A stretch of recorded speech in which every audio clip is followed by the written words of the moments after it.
UP board class 12 के प्यारे विद्यार्थियों, स्वागत है रिस्पॉन्सिव क्लासेस में। सामान्य हिंदी का मॉडल पेपर है जो आपके 18 फरवरी एग्जाम के लिए बहुत ही महत्वपूर्ण। 18 फरवरी के बोर्ड परीक्षा में आपको ऐसा ही पेपर देखने को मिलेगा, क्योंकि एक ये वायरल मॉडल पेपर है। अगर आपने पूरा पेपर यहाँ सॉल्व किया तो आप 95 प्लस मार्क्स जरूर स्कोर करेंगे। पेपर में यहाँ पे आपका अनुक्रमांक लिखा होगा, आप अपना रोल नंबर डाल देना और यहाँ अपना नाम लिख लेना, ठीक है। उत्तर पुस्तिका में आप अपना नाम नहीं लिखेंगे। इधर है पेपर कोड। आपको बच्चों मिलेंगे, समय मिलेगा 3 घंटा 15 मिनट। 15 मिनट में आप पेपर पढ़ेंगे अच्छे से, और जो भी गद्यांश पद्यांश आपको अटेंड करना है उस पर टिक कर लेंगे और फिर पेपर करते जाएंगे। पूर्णांक आपका यहाँ पे 100 नंबर का है। तो निर्देश की बात करें बच्चों, तो 15 मिनट आपको प्रश्न पत्र पढ़ने के लिए दिया गया है, और इस प्रश्न पत्र में 2 खंड है। दोनों खंडों के सभी प्रश्नों के उत्तर देना अनिवार्य है। सबसे पहले हम खंड का देखेंगे। तो आपको बता दूं बच्चों, खंड का में 5 बहुविकल्पीय प्रश्न के 2 प्रश्न आते हैं। पहला प्रश्न में 5 बहुविकल्पीय प्रश्न होता है, दूसरे प्रश्न में भी 5 बहुविकल्पीय प्रश्न होता है। कुल मिला के 10 बहुविकल्पीय प्रश्न आएंगे। तो यहाँ 10 में 10 आप स्कोर कर लेंगे अगर आपने इस चैनल पे कराए गए सभी मॉडल पेपर को सॉल्व किया है। पहले के कहा है बच्चों, आचरण की सभ्यता निबंध के लेखक कौन है? तो बहुत ही इंपॉर्टेंट प्रश्न है, ठीक है। आचरण की सभ्यता निबंध किसने लिखी है? रामचंद्र शुक्ल ने लिखी है, महावीर प्रसाद द्विवेदी ने लिखी है, अध्यापक पूर्ण सिंह ने लिखी है, या फिर संपूर्णानंद?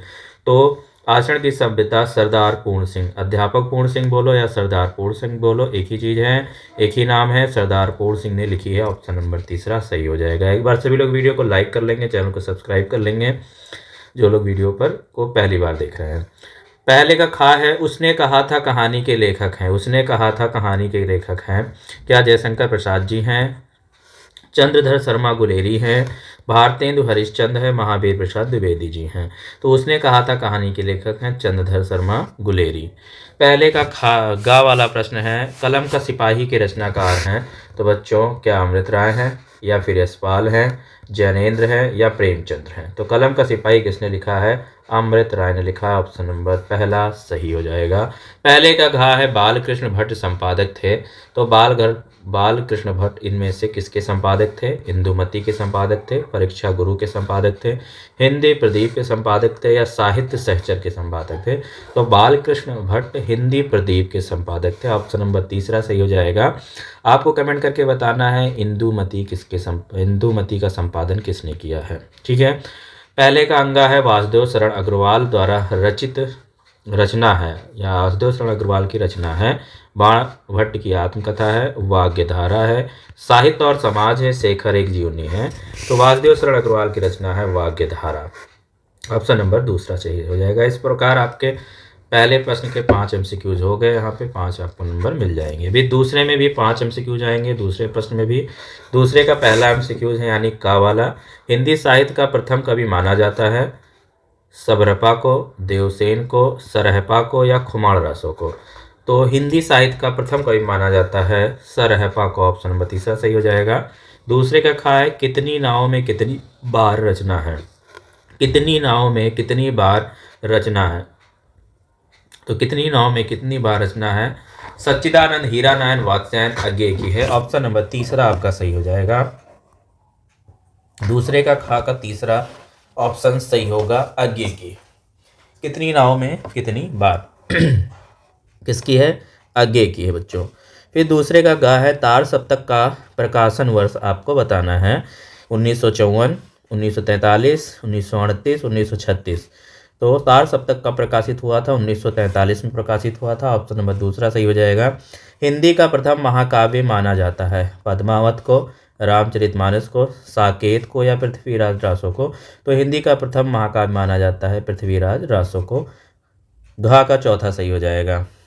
मैथिली शरण गुप्त की रचना है भारत भारती है, चित्राधार है, अनामिका है, या फिर स्वर्णधूल है? तो मैथिली शरण गुप्त की रचना है भारत भारती। दूसरे का अंगा का पहला सही हो जाएगा। कमेंट में आपको बताना है चित्राधार किसकी रचना है, ठीक है। इस प्रकार आपके 10 बहुविकल्पीय हो गए। 10 में 10 आपको नंबर इसी प्रकार मिल जाएंगे सारे सही होने पर। अब बच्चों आपका आता है तीसरा प्रश्न। तीसरा प्रश्न में गद्यांश से आधारित प्रश्न होते हैं। आपको 2 गद्यांश दिए होते हैं, कोई एक गद्यांश करना होता है। प्रत्येक गद्यांश में 5 प्रश्न पूछे जाते हैं, प्रत्येक 2 मार्क्स का होता है। 5 × 2 यानी 10 नंबर आपको गद्यांश से मिलेंगे। इसी प्रकार पद्यांश भी होता है, ठीक है। गद्यांश में भी सेम प्रोसेस है। तो तीसरे का पहला गद्यांश है, मातृभूमि पर निवास करने वाले मनुष्य राष्ट्र का दूसरा अंग है। पृथ्वी हो और मनुष्य ना हो तो राष्ट्र की कल्पना संभव है। पृथ्वी और जन दोनों के सम्मिलन से ही राष्ट्र का स्वरूप संपादित होता है। जन के कारण ही पृथ्वी मातृभूमि की संज्ञा प्राप्त करती है और पृथ्वी माता और जन सच्चे अर्थों में पृथ्वी का पुत्र है। अब पहला प्रश्न है गद्यांश का, दिए गए गद्यांश और शीर्षक का नाम लिखिए। दिए गए गद्यांश का शीर्षक मतलब किस पाठ से लिया गया है और लेखक का नाम लिखिए। 2 नंबर का प्रश्न है। तो शीर्षक है राष्ट्र का स्वरूप और इसके पाठ के लेखक हैं वासुदेव शरण अग्रवाल। ठीक है। राष्ट्र की कल्पना कब असंभव है, तो पृथ्वी हो और मनुष्य ना हो तो राष्ट्र की कल्पना असंभव है। यहाँ से भी आपको 2 नंबर मिल जाएंगे। पृथ्वी और जन दोनों मिलकर क्या करते हैं, तो बच्चों पृथ्वी और जन दोनों मिलकर राष्ट्र का निर्माण करते हैं। इस प्रकार 2 नंबर मिल जाएंगे। पृथ्वी कब मातृभूमि की संज्ञा प्राप्त करते हैं, तो पृथ्वी मातृभूमि की संज्ञा मनुष्य यानी जन के कारण ही प्राप्त करती है। यहाँ से 2 नंबर मिल जाएंगे। रेखांकित अंश की व्याख्या करना है, तो यहाँ पे आप देख पा रहे हैं यहाँ से यहाँ तक का जो रेखांकित शब्द है ये पूरा ये हमें व्याख्या करना है, इसको एक्सप्लेन करना है। तो क्या है व्याख्या, मैं आपको पढ़ के बता देता हूँ कि जिस प्रकार माता हमें जन्म देती है, पालन पोषण करती हैं, हमें प्यार करती हैं, उसी प्रकार पृथ्वी हमें अन्न देती है। इसकी धूल में हम खेल कर बड़े होते हैं, इसकी हवा में हम सांस लेते हैं। पृथ्वी एक माता के ही समान हमारा पालन पोषण करती है, अतः पृथ्वी एक माता के समान और मनुष्य सच्चे अर्थों में पृथ्वी का पुत्र है। क्लियर है। तो चलिए बढ़ते हैं अगले प्रश्न पे। अगला प्रश्न अथवा वाला आपका आएगा। अगर आपको ऊपर वाला अच्छे से नहीं आता है तो जो अच्छे से आता है वही आपको ट्राई करना है, वही आपको करना है एग्जाम में। बेसिकली इसके सभी उत्तर आप लिख पाएँ। तीसरे का दूसरा गद्यांश यहाँ पे है, मैं आपको पढ़ के एक्सप्लेन कर देता हूँ कि अशोक का पुष्प, ठीक है, अशोक का पुष्प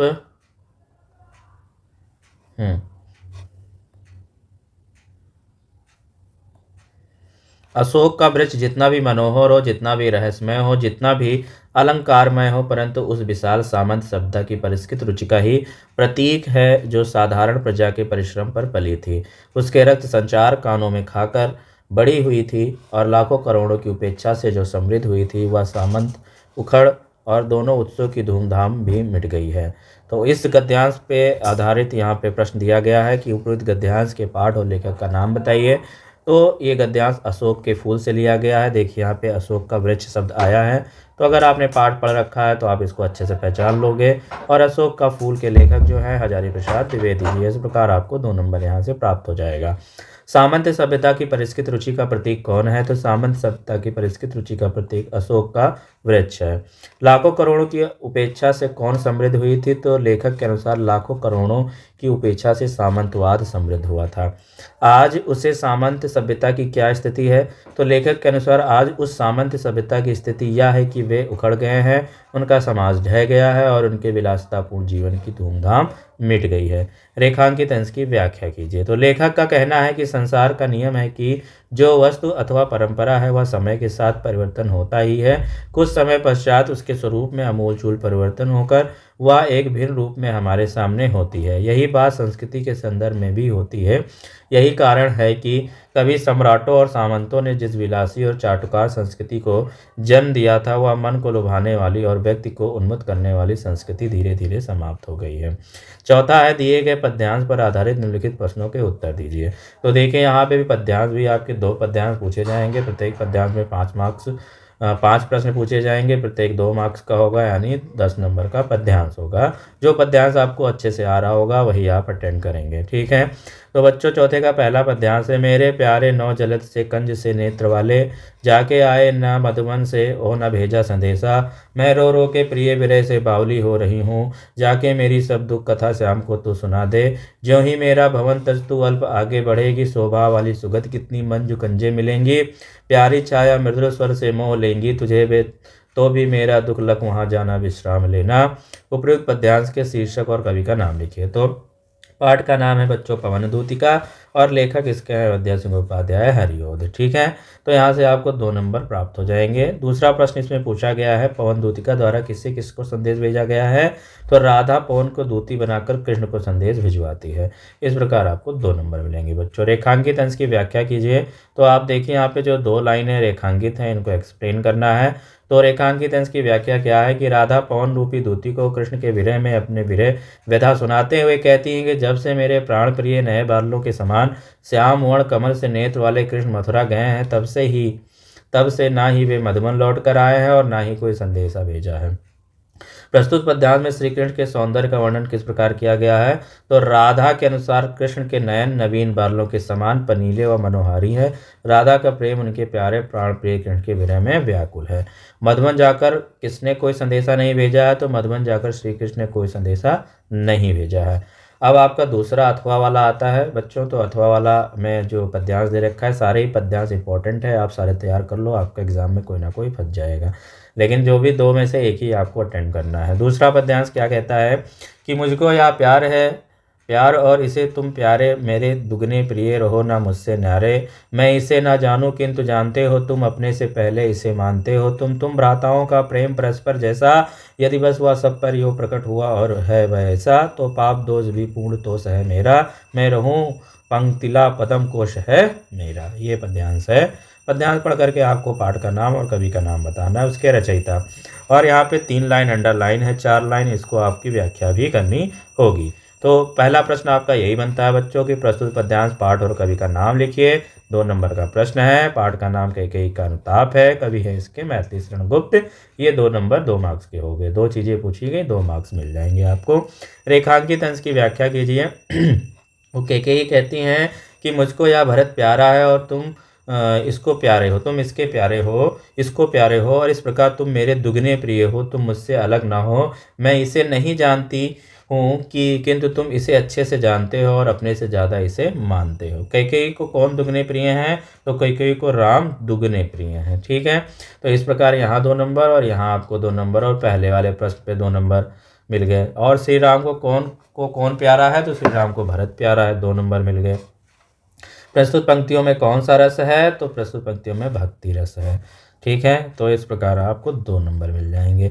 फिर 5वां प्रश्न आपका आता है बच्चों, इसमें आपके एक लेखक की जीवनी लिखनी होगी और एक आपको कवि की जीवनी लिखनी होगी, और 2 प्रश्न पूछे जाएंगे, दोनों में 3 ऑप्शन दिया जाएगा आपको। 3 ऑप्शन दिया जाएगा, किसी एक का आपको लिखना है। तो देखिए यहाँ पे जो जीवनी लिख रखी है तीनों इंपॉर्टेंट थे, तैयार कर लेंगे आप तो फंस जाएंगे, जिसमें से हजारी प्रसाद द्विवेदी और वासुदेव शरण अग्रवाल इंपॉर्टेंट है। और यहाँ पे जो जीवनी मैं आपको लिखकर एक्सप्लेन कर रहा हूँ उसमें है वासुदेव शरण अग्रवाल की। इस प्रकार जीवन परिचय लिखेंगे यहाँ पे। डॉक्टर वासुदेव शरण अग्रवाल का जन्म सन 1904 ईस्वी में मेरठ जिले के खेड़ा नामक गांव में हुआ था। इनके माता पिता लखनऊ में रहते थे, अतः इनका बचपन लखनऊ में ही बीता। इन्होंने काशी विश्वविद्यालय से बीए और लखनऊ विश्वविद्यालय से एमए और पीएचडी की उपाधि प्राप्त की। इन्होंने पाली, संस्कृत, अंग्रेजी आदि भाषाओं का गहन अध्ययन किया। हिंदी साहित्य की सेवा में लीन यह महान व्यक्ति 27 जुलाई 1967 ईस्वी में भारत माता के चरणों में हमेशा के लिए सो गए।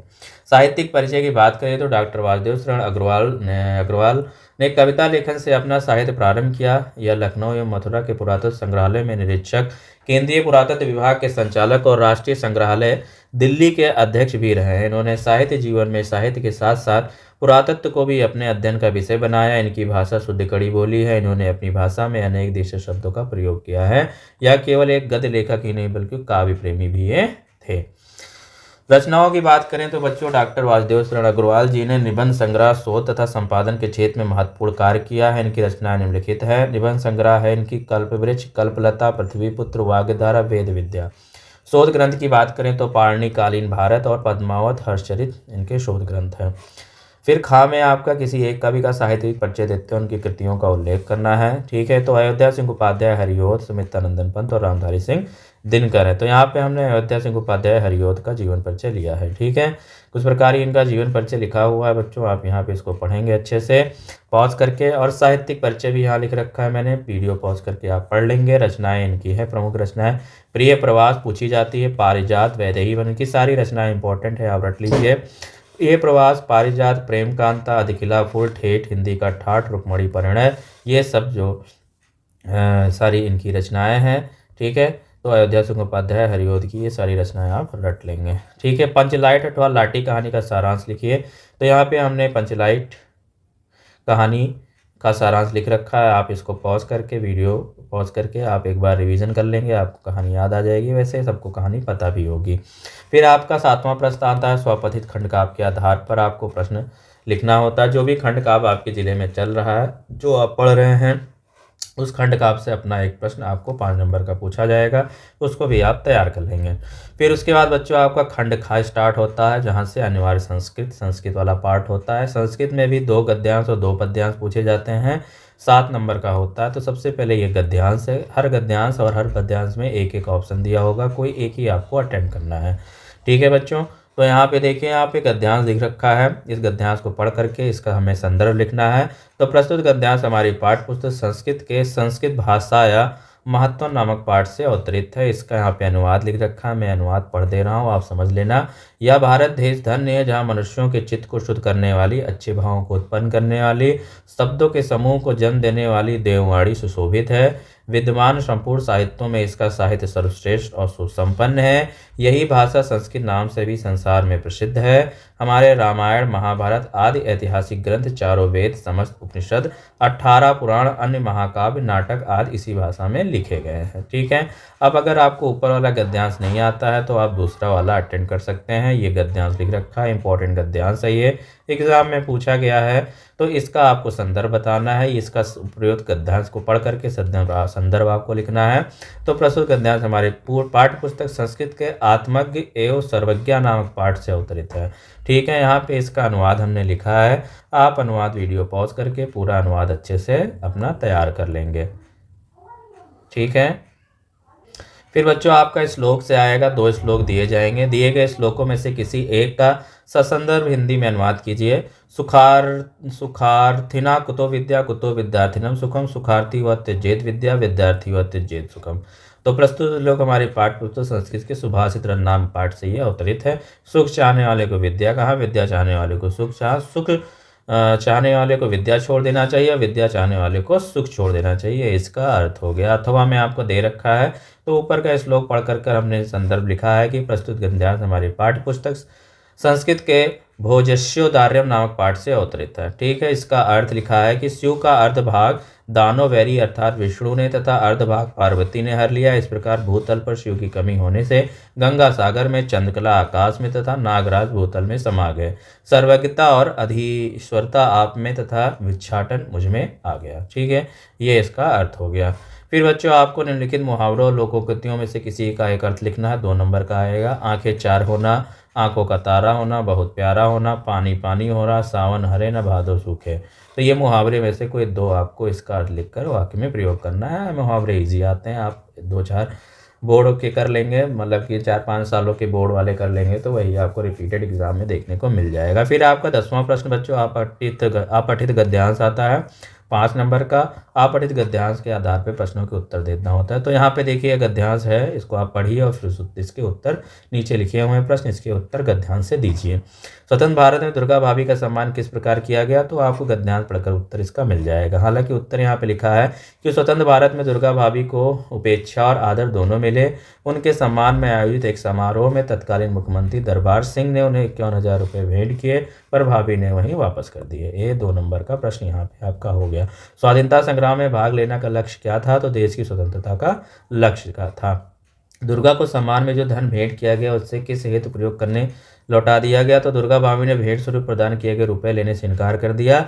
उन्होंने इस पर कहा, जब हम आज़ादी के लिए संघर्ष कर रहे थे उस समय किसी व्यक्तिगत लाभ या उपलब्धि की उपेक्षा नहीं थी, केवल देश की स्वतंत्रता ही हमारा ध्येय था। उस ध्येय पथ पर हमारे कितने ही साथी अपना सर्वस्व न्यौछावर कर गए।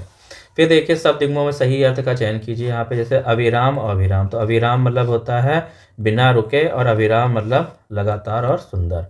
ठीक है, बिना रुके लगातार और सुंदर, ये बी वाला सही हो जाएगा। बात, तो बात मतलब वार्ता, वात मतलब हवा, दूसरा वाला, पहला वाला सही हो जाएगा, वार्ता हवा। निम्नलिखित शब्दों में से किसी एक शब्द के 2 अर्थ लिखिए। द्विज का 2 अर्थ बताना है, राग का 2 अर्थ और वर का 2 अर्थ बताना है। ठीक है, ये भी आपका 2 नंबर का आएगा। वाक्यांशों की एक शब्द भी आता है, तो न जो ईश्वर में इस विश्वास करता हो आस्तिक, ठीक है, ईश्वर में विश्वास करने वाला आस्तिक, जानने की इच्छा रखने वाला जिज्ञासु, सी वाला सही हो जाएगा। निम्नलिखित में से किन्हीं दो वाक्यों को शुद्ध करके लिखिए। तो शुद्ध वाक्य शुद्धि से आया, उसने 3 पुस्तकें खरीदा, उसने तीन पुस्तकें खरीदी, तो ये इसका सही वाक्य हो जाएगा। मैंने भोजन कर लिया है, तो ये 2 शुद्ध हो गया। फिर है वीर अथवा रस छंद अलंकार से आता है, तो रस छंद अलंकार जो भी आपके सिलेबस में है वो आप तैयार कर लीजिए। 6 नंबर का प्रश्न आएगा यहाँ से। अपने प्रधानाचार्य को छात्रवृत्ति के लिए आवेदन पत्र और अपने मोहल्ले की नालियों की सफाई हेतु नगर निगम को स्वास्थ्य अधिकारी को पत्र लिखना है, तो पत्र आपका 6 नंबर का आता है। और फिर 14वां आपका प्रश्न होगा 9 नंबर का। यहाँ पे इसमें से 5 ऑप्शन दिए जाएंगे, कोई एक पर आपको निबंध लिखना होगा 9 नंबर का, ठीक है। पर्यावरण प्रदूषण और निवारण के उपाय बहुत इंपॉर्टेंट निबंध है, हर बार रिपीट होता है, आपको 10 निबंध में करवाऊंगा और उन 10 निबंध से ही आपका निबंध फंस जाएगा। तो वीडियो कैसी लगी, सभी वीडियो को लाइक करेंगे, चैनल को सब्सक्राइब करेंगे। मिलते हैं नेक्स्ट वीडियो में, तब तक के लिए नमस्कार, जय हिंद, जय भारत।